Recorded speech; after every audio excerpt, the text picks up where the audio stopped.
This episode of Grooming by Rudy is proudly brought to you by PetEdge, your trusted source for professional pet grooming supplies. Hey guys, thank you so much for checking out another episode of Grooming by Rudy. We're going to show you how to safely demat a tail on a beautiful dog named Elvis. Let's get right into it. Okay, so we have Elvis on the table with us here, and his tail is definitely pretty matted. With every groom, we want to really keep the dog in mind, guys. So we have to really pay special attention because this is a very sensitive area.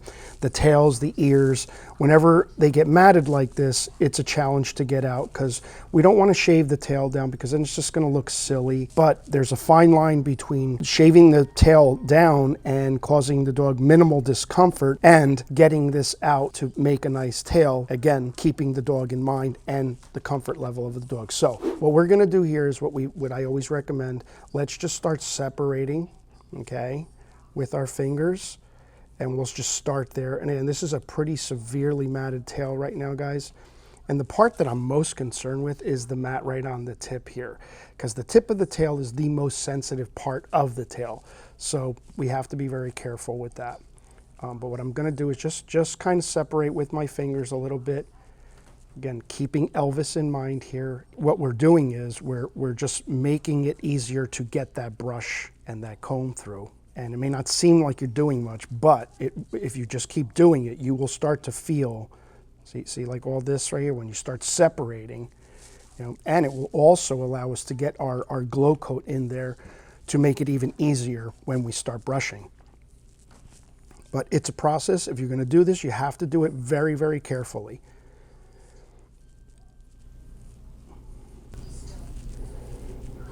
Because once we get the upper layer of it, we could start working down to where the mat actually is, which is much closer to the tail, right? And as we get further into this lesson, what we're going to do is I'm going to show you how to properly and safely use the slicker brush. Okay, because we are going to do a slicker brush on this, and we have to be very, very careful with the slicker brush. And I stress using our tools correctly. If you've watched our shows on our YouTube channel or Bark TV, you'll notice that I will mention a lot on how to properly use tools.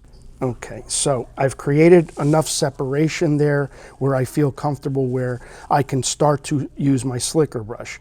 I'm not going to apply the Glocoat just yet. So I'm going to start to brush, and I'm using an Andis slicker brush here. The slicker brush you use is also very, very important because this is a Miller's Forge. Now this one, it's a little bit more firm. The bristles are a little bit more firm. So I would opt to not use this on such a sensitive white coat. With these pink-skinned white dogs, you have to be even more careful because you will irritate them more quickly. So I'm using the Andis because it's a little bit softer of a brush. And what I mean by using it properly is you don't want to risk brush burning the dog. Okay, now brush burning is when you brush one area. If I were to just stay in this spot right here for an extended period of time, it's going to start to irritate the dog and it's going to get red and you're going to hurt the dog. So what I'm doing is I'm actually not even letting this brush make contact with the skin, minimal contact with the skin.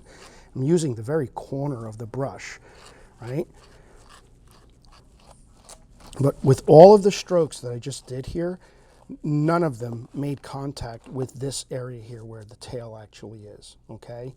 And I'm supporting the tail with the back of my left hand. So you see, and see my left hand there?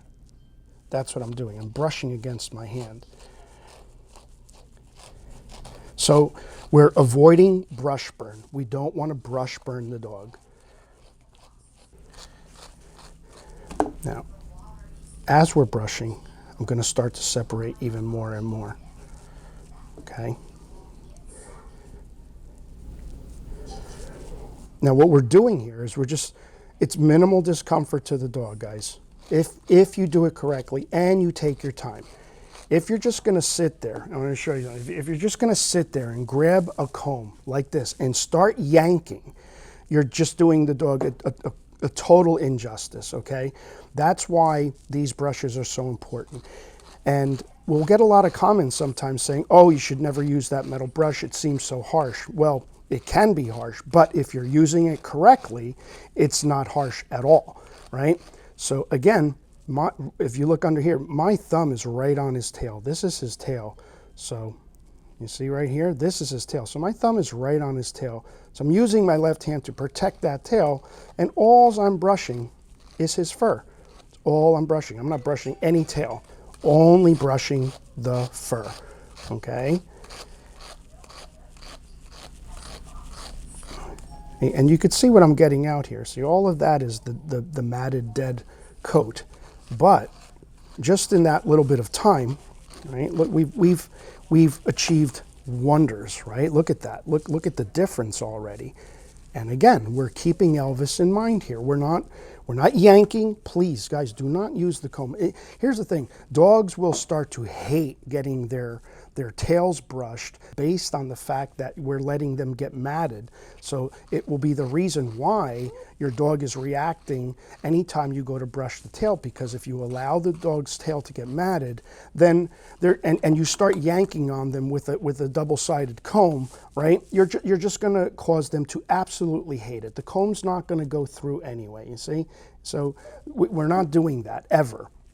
Okay, so to avoid that, to avoid a tail getting matted or your dog getting matted, guys, you have to brush. You have to brush. You get a slicker brush, and like I said, used correctly is safe and much easier on the dog. All right, so we've come to the point here where there's still some knotting in here, okay, but it's very close to the tail. So now I'm going to apply some of the Glocoat and some product, and this is going to allow it to really come out much, much easier now. It's okay, buddy. It's okay. He didn't like to spray too much. But if you get some product in there, it's really going to help get the rest of it out. All right, so now it'll really just start to all come out. And we've dematted that tail just simply using a slicker brush. We didn't use the clippers on that, just a little separation with our fingers, a little bit of product, and we've literally dematted the tail, okay? So it's a lot easier than it seems, okay? You don't have to sit there and struggle dematting a dog with dematting tools and all of that nonsense. I would rather just, if it's that matted, then we would have to shave the tail. Yes, there are instances where the dog is just too matted and we do have to shave. But in this case, we were able to get it all out. And now we can get that comb right through. Look at that. See, no more mats. Just simply separating and using our slicker brush. So what we're gonna do is we're gonna get Elvis in the tub and we're gonna give him a good bath, and we're gonna use some conditioner and cream rinse on it just to soften it up even more, but there's no irritation on the tail. We didn't even brush the tail itself, right? We didn't even brush the tail. We're just using our tools correctly, just safely using our tools, and you will never have to worry about brush burning the dog, okay? All right, let's get him in the tub. Give it up for Elvis here for allowing us to demat his tail and being such a good sport about it. By safely using the slicker brush, you can demat a dog as long as they're not too far gone. If the matting was any worse, we would have had to shave the tail down. But in Elvis's case, we caught it just in time, and we were able to, again, do it safely by using the slicker brush. If you like this episode and you want to see more tips and tutorials, head on over to our YouTube channel. If you're interested in any of the tools that we used in this episode, you can go to PetEdge.com, use our promo code Rudy5, and receive $5 off of any purchases of $100 or more. Thank you guys so much for watching us, and we'll see you in the next one.